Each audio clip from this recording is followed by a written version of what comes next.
Hi everyone, my name is Moni. And I'm Naveen from Before You Play. And today we're doing something a little bit differently. We are reviewing a Kickstarter, and it is for a game called Circadians Chaos Order. Yes, this one's published by Garphill Games, who, if you're not familiar with them, they did the West Kingdom trilogy, the North Sea trilogy, and then now we have this one, Circadians Chaos Order, which is designed by Zachary and S.J. MacDonald. In this game, we are playing as different competing or warring factions, basically trying to take over this different land. We're trying to build buildings, we're trying to claim our stake in our territories, we're trying to take over relics, and also trying to push our fame. And we're going to battle. Battle. There's a lot of battle in this one. Yeah. This is kind of an involved game. It's long, it's heavy, and it can play up to 5 players. So very, very much so in a different light than those other Euros, I guess, right? Yep. And so today we are not going to be doing a full rules teach. We're going to do a general overview of what to expect from this game and then go into our review. And so, like we were mentioning, this is a Kickstarter game. We will include a link to the Kickstarter down below. Everything you see here, though, is a prototype, so please just keep in mind that things are subject to change in the final copy. And considering that this is a long, heavy game, if you're interested in learning more opinions from other people, we have included links down below to Lord of the Boards, strategy guides, and other content, as well as a video made by Shem Phillips that discusses whether or not Eurogamers would be interested in this game. So if you do have any questions, please feel free to leave them in the comments below. We'll try to get back to them as soon as possible. And also, if you like these kind of videos, please consider subscribing.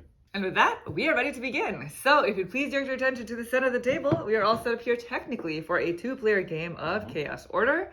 And welcome to the land. I don't remember what the land is called. I don't remember the name either. This is the land that we are fighting over. Yes. In addition to everything you see here in the main board, each player also has their own faction-specific board that is asymmetric, because we have not mentioned until now, but this is a highly asymmetric game, right? Yes, there are 6 different factions in this game, and it's a 5-player game, so you can always have different combinations. Right. And so the basic concept as to what you're going to be doing is each round, there are going to be 9 different phases, and they're all laid out over here on the left side of the board.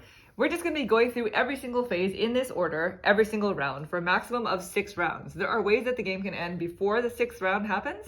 The different phases correspond to the different actions that players are going to be taking, which include things like researching the different tracks, putting more troops out onto the board, moving around on the board, going into battle and building buildings, all in the hopes of claiming the different territories that have these numbered relics. Because if at any point at the end of a round, a player controls all of the relics that are on the board, then that is one of the ways in which they can win. The other way is by winning battles and going up on your faction's individual fame tracks, which are all a different length, because like we were saying, these are asymmetric. That's right. And if any faction gets to the end of their fame track, that is also another way in which they can win. And if none of those things happen, but we get to the very end of the 6th round and still nobody controls all the relics on the board, then it's whoever has the most territories at that point wins. And so we're just going to briefly go over how a round works so that you have an idea as to what to expect. Now, at the start of the game, these 6 relics are placed out randomly. During player setup, players also place out their faction-specific bases, and so these are the 1 hexes that nobody can enter.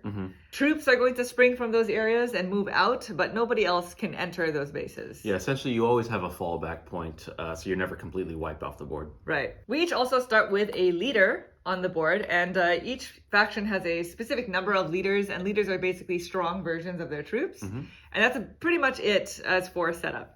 And so at the start of each round, we're going to start with the phase that allows us to set prices, because in order for you to take these actions, you're going to have to pay a certain number of resources, and resources come in the form of mostly energy. Energy is what you're mainly going to be spending to take these actions, but sometimes you may also be spending these crystals in order to unlock other things on your board. So then in turn order, each player is going to take one of their pricing tokens and choose which action they would like to price. And so, for example, if it's my turn and I know for sure I want to do this build action, then I'm going to take one of my pricing tokens, say I'll take this one, and place it right here and assign it to the build action. And so now for this round only, taking that build action to me is free, but for everybody else, they're going to have to pay what it says on my token. And for this, it's going to be 2 energy to me and 2 energy to the bank. So that's a total of 4 energy just to take this one action. And for placing this here, I get a crystal, a red crystal. And so that is essentially how that part of the round works, the very start of the round. Each player gets to set prices, and then any actions that were not priced get priced by neutral tokens. So each action you're going to have to pay for something. Right. Once everyone's priced, then we move into the next phase, which is actually the first phase of the actions that we're going to be taking for the round. And again, we do this in this order from top to bottom. So the first action is called Discover, and discovering allows you to basically upgrade on these tech trees, because all the different actions that you're going to take here are essentially tech trees. When you take an action, you're going to take the action of wherever your cube is in that action bar. And so if I'm taking this Discover action, I get to do whatever it is in this column at the top. If I was able to upgrade all the way to the far right over here, then I would get this action, which is basically 2 research actions. The best you can get. Yes. Yeah. In addition, after taking your main action, you can optionally do an auxiliary action, which is what's listed below your cube.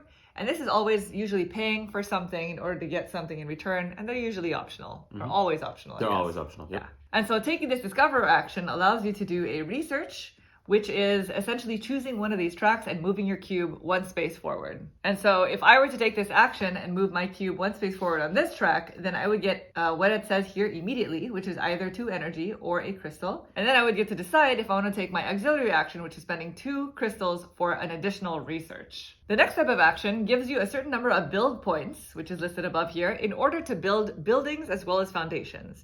And so in this game, there are 3 different types of buildings. They allow you to do different things. Some of them give you more strength during battle in whatever hex it's placed in. Some allow you to harvest resources from the hexes that they're in. But all buildings must be built on top of foundations, which are these square chits. Each building point, which is this symbol up here, allows you to build either a building or a foundation. And so say it were my turn and I priced this action actually, so I don't have to pay. And so I get 1 building point to spend during this action, and maybe I would build this building right here. I have to build it in a hex that belongs to me, and so maybe I'll choose this hex right here because it does have an available foundation. And then I'm going to build my building right on top of it. If the foundation has a bonus, like this one does here, then I just get it immediately, which is 1 crystal. But a majority of the foundations that you have on your own faction board do not come with a bonus. Right. Building them out usually does unlock a new ability. And these are very specific. We're not going to go over them, but just know that these foundations are functional. And then taking the auxiliary action of this build phase just allows you to spend energy in exchange for an additional building point. The next phase is a harvest phase, and this allows us to harvest resources from the board, depending on what kind of buildings we have and what we have on our base. And so taking this action always gets you a certain number of energy, depending on how far up this track you're at. In addition, it lets you harvest either anywhere from 1 through 3 different of these gear symbols. And those gear symbols you'll see on the hexes themselves. Sometimes throughout the game, there are abilities that allow you to put out more of these hexes or cover up other hex spots, I guess. Make them sweeter. And so for each of these gear symbols that you see on that action, it allows you to harvest from a hex that either has one of your foundries on it or from your base. And so in this example, since I'm the blue player, and if I were to take one of this harvest action, I could harvest from my base, which will get me 2 energy, because that's what's showing on the gear symbol. Or because I had previously built this foundry in this hex over here, I could harvest what it says on this gear symbol, which is getting a card. The auxiliary action allows you to spend energy for crystals, because like we were mentioning earlier, we didn't really go into detail, but crystals allow you to unlock additional things on your board that are otherwise locked. The next phase is a recruit action, and this allows you to recruit more troops onto the board. It's real simple, real easy, right? So we start with a certain number of troops depending on which faction you're playing as. But basically, when taking this action, it gives you a certain number of recruit points, which is listed at the top here. And so the minimum is 2 of them. And so on our board, there's kind of like a factory system for putting troops out onto the board. This is what it looks like. And so there are 2 main slots on your board that are housing your troops. And in order for you to get the troops from this side of your board onto the main board, you have to spend 1 recruit point each. But once these are all gone, in order for you to get these troops out onto the board, you have to first spend a recruit point to get them into this spot, and then spend another one to get them out.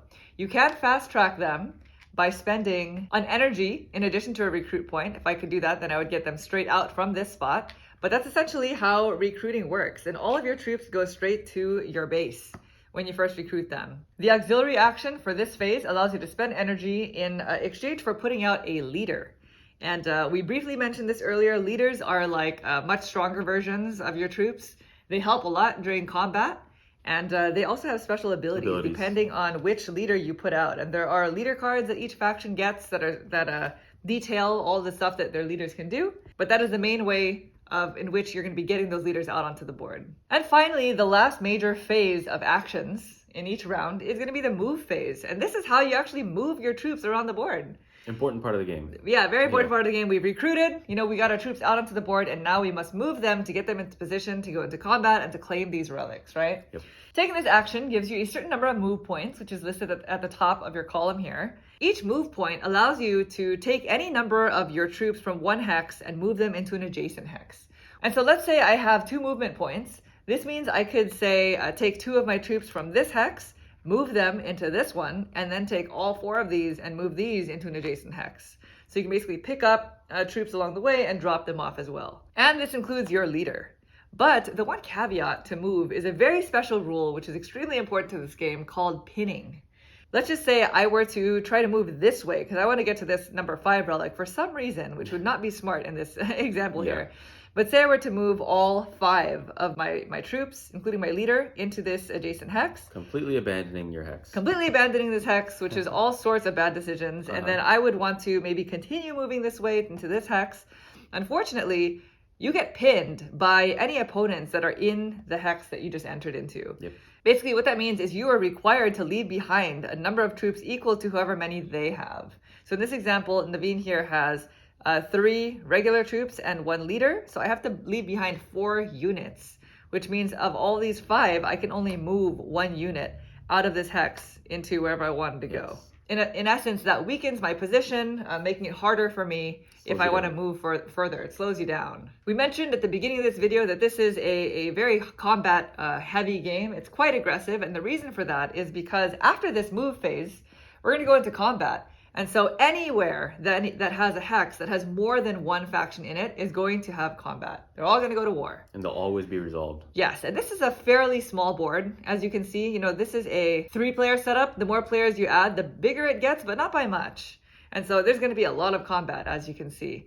Before we move into combat, the auxiliary action here allows you to spend energy in order to upgrade your leader cards. And so each leader card comes with 2 different sides. There's kind of like the base side and then the upgraded side, which is basically just a sweeter version of that leader. They get stronger and better. And so now that we've finished the move phase, we've essentially done all of the actions that are going to be performed from round to round, and then we move straight into combat. And so starting with the player who's holding this faction gun, and so we didn't go into detail about this, but this dictates player turn order throughout the game. Each player is going to be taking turns going one by one, selecting a battle that they're a part of to resolve. And so real briefly, the way that battle works is we have these dials, and battles are always done between 2 players. So even if there's more than 1 faction in a hex, you still choose a battle between 2 players. And each player is going to simultaneously select a section of this dial that will determine several things. There are 3 different parameters in combat. There's strength, there's attack, and there's defense. And so basically, you can also play cards, these combat cards, in addition to these dials by placing them on top of the dials themselves, which will alter the values of these different symbols that I'll be showing. And then you're going to reveal your dial simultaneously. And then we basically compare all these symbols that we just discussed. We're going to first compare the fists, which determine strength, because the very first thing that happens is you just determine who wins the battle. You don't even determine the losses, the casualties, just who wins the battle. The person who wins the battle gets to stay on the hex. The opponent must leave the hex, and they, depending on if they got defeated or if they retreated, then that'll determine if they have to go back to their home base or if they just get to move to an adjacent hex, I guess. But basically, whoever loses must vacate the hex. Yeah, sometimes troops will go into that wounded section on your player board that now you have to recruit out of there. Right. And then whoever wins the battle usually gets to go up on their own fame track, which again is one of the ways in which you can win the game. And you do this until all battles on the board have been resolved. And then you just end the round by doing a couple more things. You gain income, and income is going to be dependent on how many territories or hexes you control on the board. There's a little chart here that lets you gather your rewards. You'll also have some income showing on your faction mat, depending on which buildings you played out, and so it's going to be in the form of crystals and energy. And then at the very, very, very end of each round, you're going to check relics. At this point, if somebody controls all of the relics on the board by controlling each hex that they're in, then they win the game. If not, then whoever controls the numbered relic for whichever round we're in, so let's say this is the end of the first round, and all of my people somehow magically made it over here, then I get to claim this relic. I take it off of the board, it goes onto my faction map, and I gain whatever it says there. It's usually a research action and a crystal Sometimes it's a fame, depending on which faction you're playing as. And we just continue playing that way until one of those end game conditions have been met and somebody wins. And so I know that was a little bit of a longer teach. That wasn't a full teach. There's still a lot more to this game that we did not discuss because, like we were mentioning, this is asymmetric. And a lot of the gameplay is going to come into the asymmetry of the factions. But that is the overall gist as to, what you're going to be doing in the game. So let's talk about it. Sure. Now that we know a little bit about it, what are your thoughts, Naveen? We have played this a couple times. A couple times at different player counts. Yes. We have not played it at 2 players. This is an asymmetric kind of warring game, and so we really wanted to get a good experience with it. So we played it at 3 and 4. Yeah. And it is fairly aggressive. There's no way around it. You will be finding yourself in conflict. There is definitely no farming mechanism in this game to get to victory. Every single faction has to get involved in war in some way. So yes, that was a big takeaway. Yes, that is a big takeaway. It is definitely an aggressive game, but it is a very interesting game. There is a lot of things going on here. This kind of has semblances of a couple different types of games, if that makes sense. Yeah. It has kind of the asymmetry of Root. It has the kind of the war system or kind of area control system of Scythe. And even with the way you recruit your troops and move things around, it's kind of like almost like Terra Mystica Gaia Project where you're trying to move those crystals around. Yeah, if you're familiar with those games. So right. Euro game, but also a very attacky, aggressive game at the same time. Yeah. So that's kind of a quick 20-second elevator pitch for exactly what's going on in this game. What are your thoughts about it? Yeah, I agree. I agree pretty much with what you said. But first of all, this is a really good game. Like, it's very engrossing. It's very absorbing. It's really long.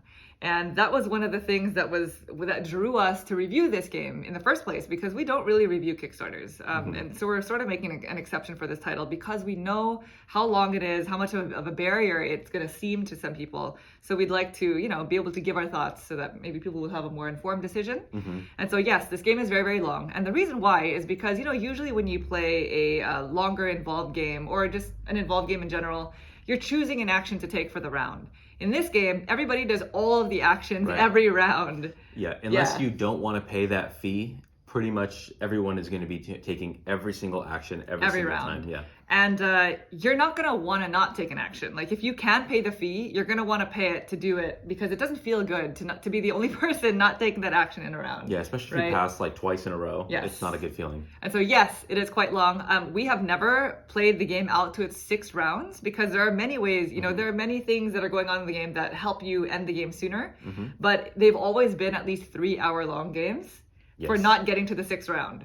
So, yes, the game is quite involved. But it is very engrossing. While you're playing it, you're really, really thinking about what you're going to do because it is really intense. Everybody is so head to head. The map is not big at all. And so we all start in our different bases and we all start the game not being involved in combat. But as soon as you have your first move action, the first move phase of the game, combat's going to start. Something's going to happen, yeah. Because people are going to move. You're going to want to start gravitating towards those relics because even just claiming a relic is really strong. And so people are going to want to move towards those or even just start gaining ground because the more territories you control, the better your income is. That's right. And so as soon as you start moving, combat happens. And it's just like every round, everybody's in your face. And so it's really aggressive. It's a really aggressive game. Yeah, the relics basically force and push the need for aggression in this game because you know exactly from the outset of the game, relic 1 is here, relic 2 is there, and so on and so forth. And so sometimes maybe you depending on the random assortment of where the relics go, maybe you will try to avoid conflict in the first or second round, let other people dedicate their time and energy going to a different part, and then maybe you can start saying, okay, you know what, I'm going to deal with relic 4, 5, and 6 and try to do something different. What is nice about the relic system is that you might feel like you're getting beat down during this game, but you're never completely out of it because if you can control those last relics at the very end of the game, you still have a chance to win. Yeah, I was going to say the relics are a really essential part of this game, or else it's just this really kind of long, frustrating experience war game, I guess. The relics really make it really interesting. And the reason why is because, like Naveen said, you never feel like you're out of the running. So I played as the one faction. The last time we played, I played as the one faction that is not combat heavy. You would consider them the least aggressive, but you still want to take over people's buildings and stuff. Yes. Basically, the faction that I had played at, I believe is this it's one. That one right there, this blue one. And what I have to do is, in order for me to go up on my fame track, I need to research. And so, usually in order for people to progress up their tracks, they need to go into combat and win battles. I just needed to research. And so I was trying to mind my own business in a corner somewhere, and it worked. So I was able to reach the end of my fame track, but because it's kind of a different faction, reaching the end of my fame track doesn't win me the game immediately. It's the one exception to that rule. Yes, there's exceptions to every single thing in this game. Yes. In order for me to win as this faction, I need to get to the very end of the round with nobody else having won yet, and then I'd win. And so unfortunately, what that meant was when I hit the end of my fame track, it made everybody panic and start thinking, okay, well, if we don't win by the end of this round, she's going to win anyway, so we might as well gun for the relics. Yep. And so literally everybody else around the table started dashing to the rest of the relics that were on the board, because if they are able to control the rest of the relics on the board by the end of the round, then they win. Yeah, so this does, because of that reason, this does kind of have a little bit of the, King of the Hill kind of thing, or king making a little bit, where it's like, definitely. well, she's winning, so no matter what, we have to stop that. So anybody else that can kind of edge their way up, there's going to be that kind of thing that's going to happen in this game. So in that scenario, what ended up happening was Naveen mad dashed to the rest of the relics to try to sit on them so that he could win at the end of the round. There were two other people who were playing with us, and there was no way. One of the players was definitely not going to win. And so he essentially had to make a choice. Do I go against Monique or do I go against Naveen? And that choice was a little bit of a kingmaker. I think they did it because it was like, well, no matter what, if I just do nothing, you win.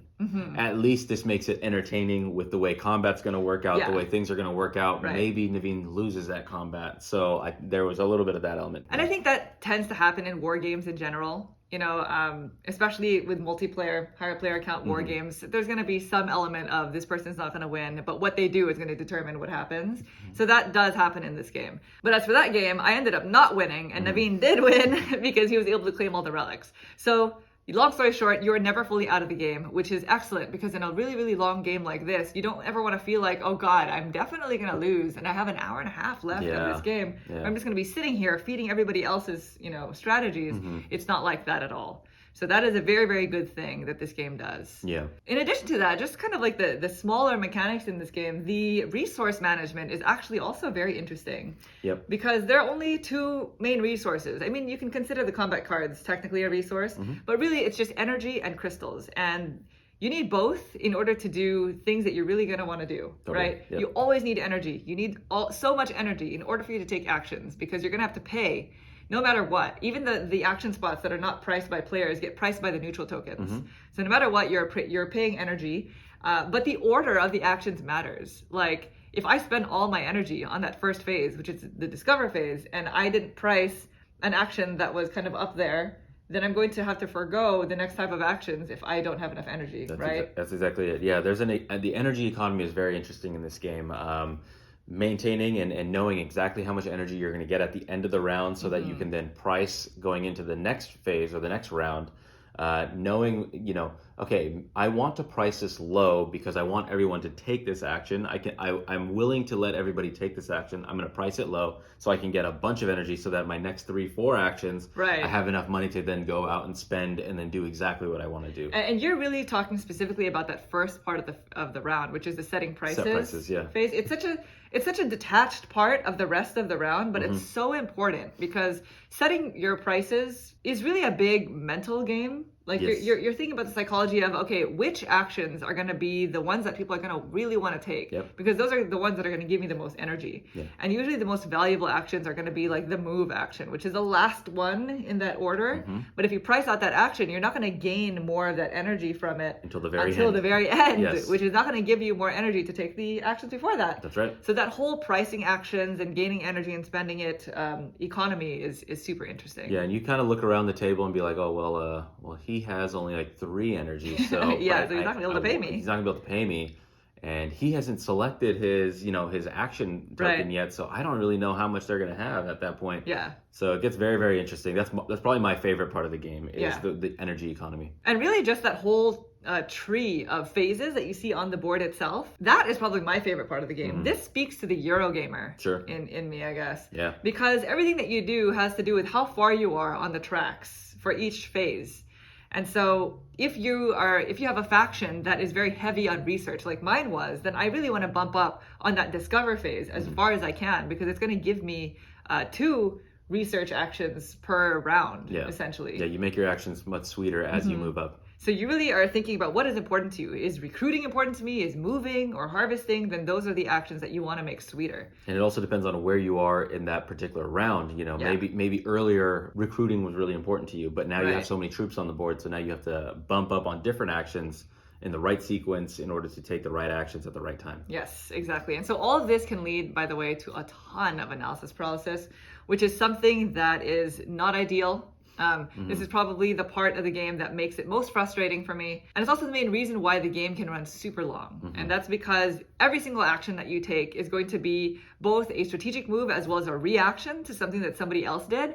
And so there's a whole lot of planning that can't be done on the bulk end. When you play a strategic game, you want to try to do all of your planning at once so that when it comes to your turn, you just move. Yep. You can't really do that in this game. Yeah, things will change. Yes. You obviously know where the relics are, but sometimes people will move into a location and you're like, oh shoot, I do not have enough recruits or enough troops to now do that. Oh, that pinning is going to now slow me down. Yeah. Oh no. And then, oh, Monique is holding onto 3 cards to my 1 card. I don't know if I want to do that action anymore in that sequence. Okay, let me rethink about what exactly I'm doing. And that can happen every phase. Every single phase, yeah, exactly. With every single player. Yeah. So that is why the game runs really long. It is super strategic. Yeah, and especially your first play, there's the general rules teach, and then because of the asymmetry, we played a 4-player game. I'm playing a slightly different game that Monique is playing, that the other 2 players are playing, and it's a situation in a game where, kind of like in Root, if you're familiar with that game, you need to know what everybody is capable of. You need to know what their strengths are, what their weaknesses are.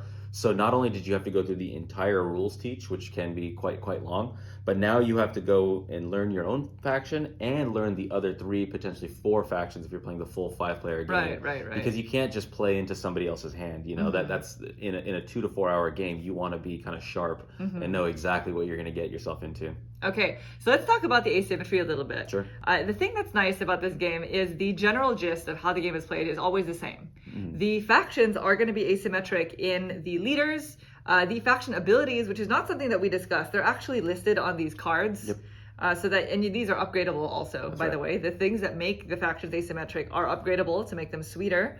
But it's mainly in the leaders and how each faction goes up on their fame track. Those are really the main asymmetric points. Everything else is the same. And so if you can understand the actual flow of the game, then it's not that much harder to learn the asymmetry between the factions. Yeah, really understanding how your opponents can move up their fame track. That is one of the most important things to know. But the asymmetry is excellent because the ways in which they're different make the game super interesting. Like Naveen played as an asymmetric faction that doesn't even have a home base. Yes. He had a plane that would go around to the different hexes and he would just drop off his troops from this airplane, which was super annoying because he was able to get into the hexes like really, really quickly. Yes. And he didn't have kind of like an anchored spot. He can just kind of pick them up and go. Yeah, it's the Circadians. You're basically playing the humans and you're kind of flying around this board, dropping off troops, getting into little conflicts. But the thing about their particular faction is they don't really hold the ground very well. So you kind of go, you try to get as much as you can out of it, and you're going to get slaughtered afterwards. So those are super interesting. And that was kind of the key points of that asymmetry.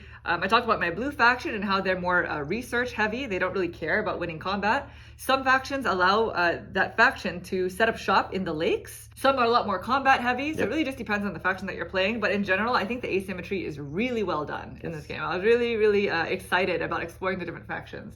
And we did play all of them. All factions over the were played, course of the games that we played. And they're very well done. In terms of player count, I would say the more players, the better. It's going to be more aggressive, but that is the point of the game. You're playing this game because you know that it is an aggressive, combat-heavy game that is super strategic, but definitely the more players, the more tension. Yeah, I am curious about 5 players. I think that would probably get it closer to that 4 hour mark, just because everybody's going to be taking the AP, as they go through each one. 5 players is going to be really long. 5 I would players might say be the long. sweet spot is maybe 4. Probably 4. I definitely like our 4-player game of it better than the 3-player. The 3-player is really frustrating because 2 people can go at it, and then you have that like feeling of, well, we're just leaving this third person alone to do whatever they want to gain all these relics. And then 2-player is a lot more, you're going to combat with each other. It's you versus me. It's not as interesting in terms of the strategy that you can use, but 4-player is a nice sweet spot because you kind of have, it's kind of even, it's evenly dispersed. Yep. Combat, by the way, is interesting because it's not like other games where you kind of pick each other off and then see who wins by whoever is still standing. You see who wins first. Yes, right away. By comparing specifically strength. And then you determine who stays. There could be a situation where somebody wins the combat, but nobody's left on the hex. Right. And so it really, all that matters really is who wins the combat. You want to stay on the hex for these relic spots because obviously you want to maintain the relic spots at the end of the round. But if you, in terms of going up on your fame, you really just want to win the combat. And these combat cards are super interesting. You can use them in multiple ways. In combination with the dials, they can dictate the values for the different symbols. You can either have a lot of attack or 1 strength and 1 attack, but it's only ever a combination of 2 different parameters. That's right, yeah. 2 of the 3. It's attack, power, or shields. Shields, yeah. And you can only use 1 card in a combat. So even if you're holding 5, you can't just, mass. You have to choose one. And these can also be used, you can discard them to do a special action during a different part of the round, which is not something we discussed, instead of using them during combat. But that's why these combat cards are really, really useful.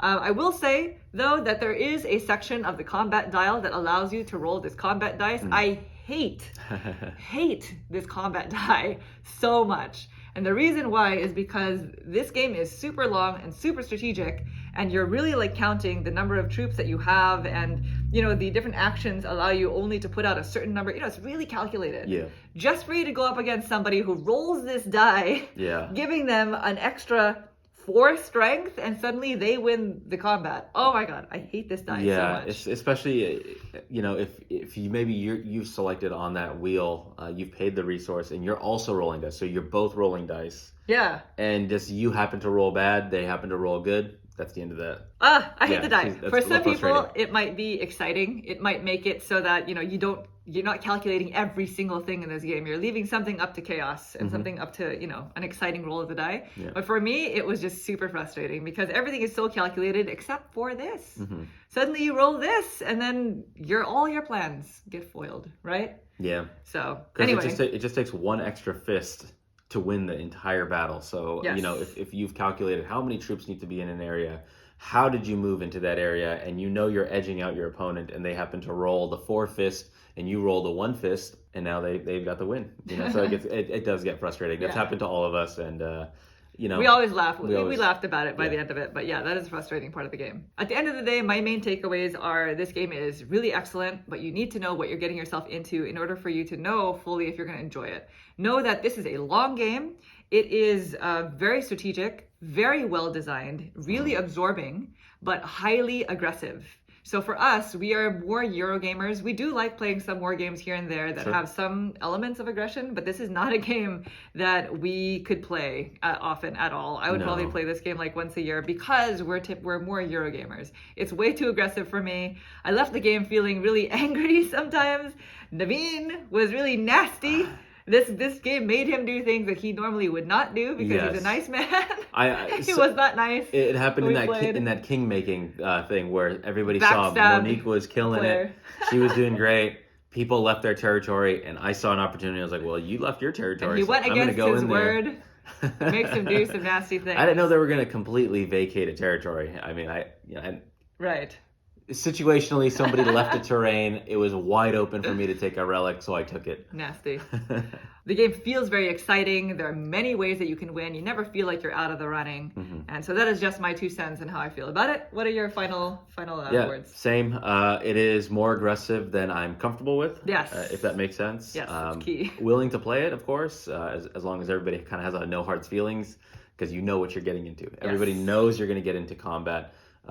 It is a little bit of a bear, like I said, the teach and the learn, but once everybody knows how to play the game, then it should be a lot easier to kind of get in. So if you're one to play with the same group of people, then this might be something for you. Yes, same group of people. First time you play it, everybody's going to be like, I have no idea what I'm doing here. I don't even know how to start strategizing. The next time you play it, once everybody's solidified the rules, is when the strategies really start to come out and people start getting aggressive. Yeah. Anyway, that is Circadians Chaos Order. Like we were mentioning, this is a game that is currently on Kickstarter. We've left a link to their campaign down below. If you're interested in checking them out, please do so. If you have any questions about what you saw here today, I know we have left a lot of it open to interpretation because we did not go over the full rules teach, but please feel free to leave us a question down below and we'll get back to you as soon as possible. Thank you all so much for watching the video. We hope you enjoyed it. If you'd like to see more videos like this in the future, please consider subscribing. Thank you. Thanks. Bye.